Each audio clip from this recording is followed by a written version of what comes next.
मेरा नाम अलीशा है। मेरा नाम आसिया है। मेरा नाम मेहदीनिसा है। हम कक्षा 7 में पढ़ते हैं। हमारे स्कूल का नाम यूपीएस गिंदोड़ा मुरादाबाद है।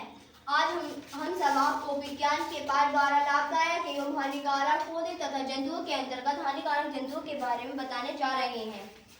कुछ जंतु हमारे लिए हानिकारक होते हैं, कुछ जहरीले होते हैं, कुछ दूसरों को काटते हैं।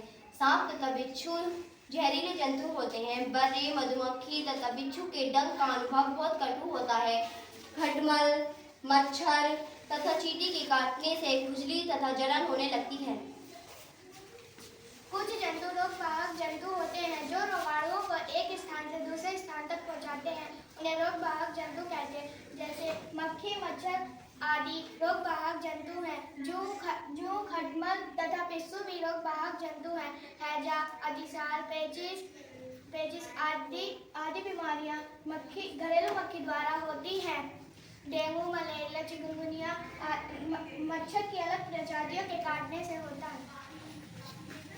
संक्रमित कुत्ते के काटने से रेबीज नामक खतरनाक बीमारी होती है।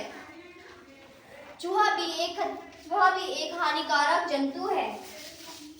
चूहा खेतों में बिल बनाकर रहता है तथा फसलों को काटकर गिरा देता है। गिरे हुए पौधे की बाली सहित खींचकर बिलों में ले जाता है। इस प्रकार यह फसल का काफी अधिक भाग खा जाता है तथा फसल को हानि पहुंचाता है। इसी प्रकार तोता भी एक हानिकारक जंतु पक्षी है।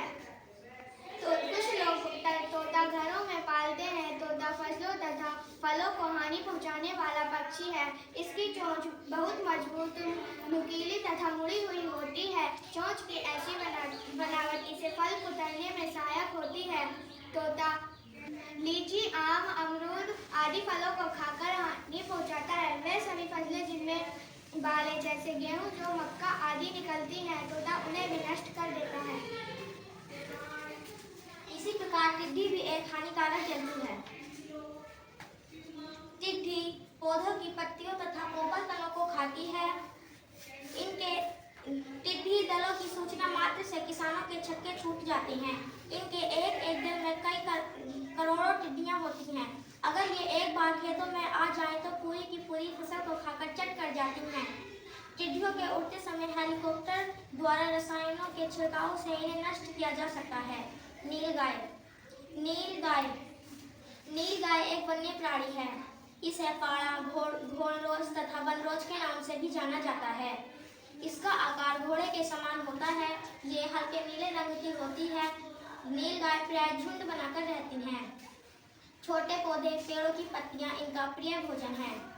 इनके प्रकोप के कारण चना, अरहर, मटर और अन्य दलहनी फसलें भी अधिक प्रभावित होती हैं।